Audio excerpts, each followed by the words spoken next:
Hey guys, Chad Hoover, ICAST 2021, and I made it to the Shimano booth. Finally, this place has been wrapped up. It's been busy like they're giving away air here throughout the show. So I grabbed Adam from the product development team. I was like, look, dude, I'm a Curado guy. Curado is the workhorse of the lineup. Talk to me about what's new.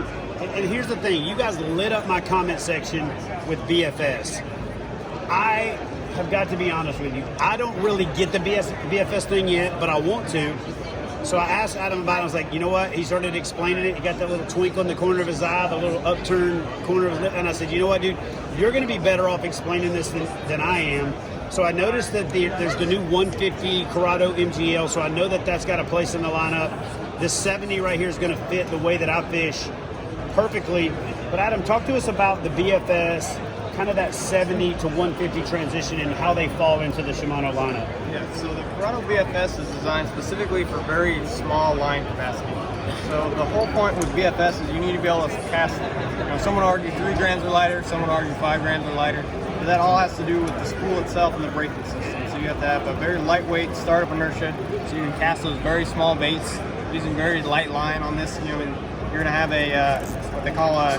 So let me stop you real quick. Yeah. Did you say there's an argument between 3 grams and 5 grams? Yeah, so have we got that purist already in BFS? Yes, I mean, you even got guys that are going to be using 3-pound tests. Let me make my line in the sand declaration for BFS. If you're measuring it in grams, you're BFS. So anyway, all right, Adam, go ahead, man. Yeah, so perfect. This is when you get into where you really want to use something very small, like even down into crappie lures for bass.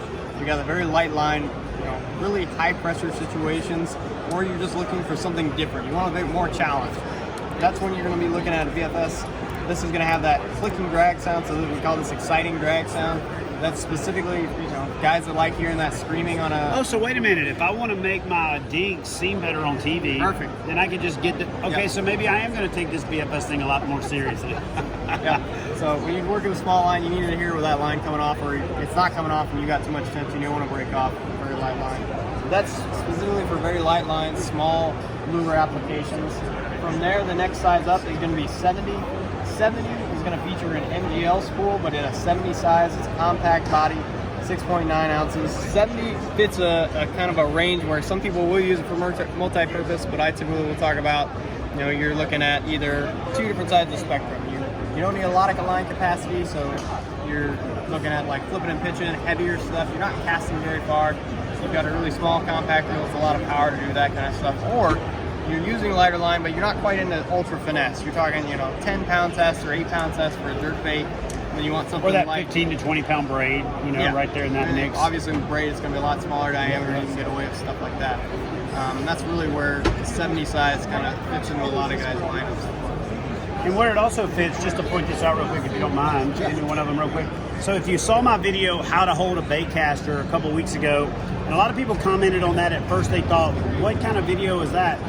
The low profile nature of these things, when you're holding that rod and you're holding it properly and you got the trigger grip between your fingers, it just gives you a lot of feel, a lot of control.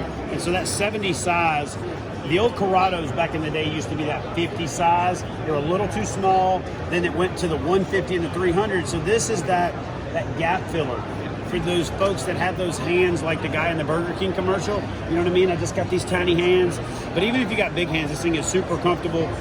So this is literally going to find a place in my arsenal. Now talk to me about the 150 MGL and what the story is with that series and where it fits in the lineup. So with the 150 MGL, it's going to be basically we've done 150 sizes in Bantam and Titanium. People are very common with it. It's kind of that do-all size. With 200 size, that's going to be good for guys that obviously want to do a lot, but you want maybe a little bit more line capacity. We'll say even like a 20-pound test. You're casting chatterbait, something like that. The 150 with this MGL spool is going to be very good for a little bit of everything.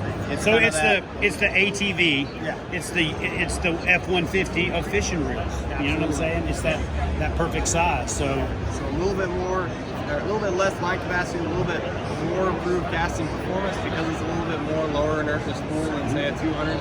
It's also going to be lighter. So a 200 is going to sit around 7.6 ounces.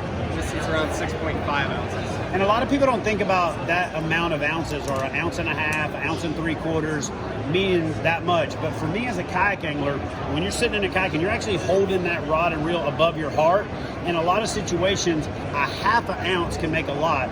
When you're getting into that 3/4 to an ounce or more, that's a huge difference, and it's a huge difference in increasing the sensitivity of the rod as well. So all right, so Adam, talk to us real quick about if you were going to recommend one reel for that utilitarian, a 7-foot medium heavy, and you're going to try to throw everything under the sun under it, because that's what a lot of folks watching are asking me. Maybe we already answered the question with what we just said, but if you're saying, all right, if you're going to buy one reel or one series of reels, and you're going to try to do, you know, multi-purpose fishing with it, which one would it be?